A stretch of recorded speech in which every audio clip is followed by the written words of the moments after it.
Hello అండి, నమస్తే. Welcome back to my channel Meenu's kitchen and tips. మనకి సమ్మర్లో మ్యాంగోస్ బాగా దొరుకుతుంటాయి కదా. సో ఈ వీడియోలో చల్లగా టేస్టీగా మ్యాంగో ఫలూదా ఎలా ప్రిపేర్ చేయాలో చూద్దాము. ఈ మ్యాంగో ఫలూదాకి కావలసిన ఇంగ్రీడియంట్స్ వచ్చేసి 1/2 లీటర్ వరకు పాలని తీసుకున్నాను, ఒక 3 to 4 టేబుల్ స్పూన్స్ వరకు సేమియాని, తర్వాత 7 to 8 స్పూన్స్ వరకు షుగర్ని, ఒక 2 టేబుల్ స్పూన్స్ కస్టర్డ్ పౌడర్ని, ఒక 2 టీ స్పూన్ల సబ్జా గింజలని తీసుకున్నాను. ఇప్పుడు మ్యాంగో ఫలూదా ప్రిపరేషన్ ప్రాసెస్ చూద్దాము. దీనికోసం నేను స్టవ్ పైన ఒక గిన్నెను పెట్టేసుకొని ముందుగా తీసుకున్న 1/2 లీటర్ పాలని బాగా వేడి చేసుకోవాలి పొంగు వచ్చేదాకా. ఈలోపు నేను సబ్జా గింజల్లో నీళ్లు పోసి నానబెట్టుకుంటున్నాను. అదేవిధంగా నేను మ్యాంగో ఫ్లేవర్డ్ కస్టర్డ్ తీసుకున్నాను కదా, దాంట్లో కూడా వాటర్ వేసి ఈ విధంగా కలుపుతున్నాను. ఉండలు లేకుండా కలుపుకోవాలి. ఒకవేళ మీ దగ్గర మ్యాంగో కస్టర్డ్ లేకపోతే నార్మల్గా దొరికే వెనిలా కస్టర్డ్ ఉంటుంది కదా, అదైనా వేసుకోవచ్చు. ఈ మ్యాంగో కస్టర్డ్ వేయడం వల్ల కంప్లీట్గా మ్యాంగో ఫ్లేవర్ ఉంటుంది. ఒక 5 to 10 మినిట్స్లో సబ్జా గింజలు చాలా బాగా నానిపోయాయి. నేను ఇక్కడ అదే చూపిస్తున్నాను. అండ్ అదేవిధంగా పాలు కూడా బాగా కాగడం స్టార్ట్ అయ్యాయి అండ్ పొంగాయి కూడా.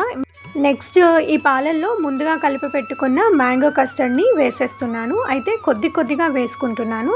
ఈ పాలు బాగా వేడిగా ఉన్నాయి కదా, ఒక్కసారిగా వేయడం వల్ల అడుగున చేరుకొని ఉండల్లా అవుతుంది. అలా అవ్వకుండా ఉంటుందన్నమాట. మనం కొద్దిగా యాడ్ చేస్తూ కలుపుతూ ఉండాలి.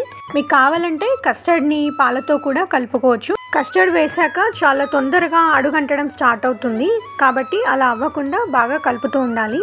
ఒక 2 మినిట్స్ బాగా ఉడికించాక దీంట్లో ఒక 7 to 8 స్పూన్స్ వరకు షుగర్ని వేసుకుంటున్నాను. ఈ షుగర్ కరిగేదాకా కూడా బాగా కలుపుతూ కరిగించాలి. కరిగాక స్టవ్ ఆఫ్ చేసేయడమే. అయితే ఈ స్టేజ్లో ఒకసారి టేస్ట్ చూసుకొని మళ్ళీ ఇంకొంచెం షుగర్ కావాలన్నా కూడా యాడ్ చేసేసుకోవచ్చు. నాకు ఇక్కడ షుగర్ పర్ఫెక్ట్గా సరిపోయింది. నెక్స్ట్ ప్రాసెస్లో ఒక చిన్న ప్యాన్ పెట్టుకొని దాంట్లో వాటర్ వేసేసుకొని సేమియాని ఉడికించుకుంటున్నాను. ఒక టీ గ్లాస్ వరకు వాటర్ని యాడ్ చేస్తున్నాను. ఇవి బాగా బాయిలింగ్కి వచ్చాక దీంట్లో 4 టీ స్పూన్స్ వరకు సేమియాని వేసుకుంటున్నాను. అయితే సేమియా ఎలా ఉడకాలి అంటే కాస్త వాటరీగానే ఉండాలి. ఎందుకంటే చల్లబడ్డాక మనము ఫలూదా ప్రిపేర్ చేసుకుంటాం కాబట్టి ముందే మనము బాగా దగ్గరికి ఉడికిచ్చామనుకోండి, అది చల్లబడ్డాక గట్టిగా అయ్యి ఉండలుగా వస్తుందన్నమాట తింటున్నప్పుడు. అలా అవ్వకుండా ఉంటుంది కాబట్టి నేను చాలా వాటరీగా ఉడికించుకుంటున్నాను. చల్లబడేటప్పటికి మనకు కావాల్సిన పర్ఫెక్ట్ కన్సిస్టెన్సీ వస్తుంది. అయితే ఈ సేమియా కూడా షుగర్ పట్టాలి కాబట్టి కొద్దిగా షుగర్ని కూడా వేసుకున్నాను సేమియాకు సరిపడా. ఇప్పుడు ఈ సేమియాలు బాగా ఉడికిపోయాయి. ఈ వీడియోలో చూపిస్తున్నాను కదా, ఈ మాత్రం ఉడికితే స్టవ్ ఆఫ్ చేసేసుకోవచ్చు. ఇప్పుడు కస్టర్డ్ని ఇంకా సేమియాని బాగా చల్లారనివ్వాలి. కస్టర్డ్ని ఒక 2-3 గంటలు ఫ్రిడ్జ్లో పెట్టి తీసాక ఇప్పుడు ఫలూదా ప్రిపేర్ చేస్తున్నాను. గ్లాస్లో ఒక సగం వరకు కస్టర్డ్ పాలని వేసుకుంటున్నాను. నెక్స్ట్ ముందుగా నానబెట్టుకున్న సబ్జా గింజలని వేసుకుంటున్నాను. దాదాపు ఒక 3 to 4 స్పూన్స్ వరకు వేసుకున్నాను. తర్వాత సేమియాని కూడా వేసుకోవాలి. అయితే సేమియా మీరు ఇక్కడ చూడొచ్చు, పర్ఫెక్ట్ కన్సిస్టెన్సీ వచ్చింది. నేను చాలా వాటరీగా తీసాను కదా, మనం చేసేటప్పటికి వాటర్ అంతా పీల్చేసుకొని పర్ఫెక్ట్గా వచ్చింది.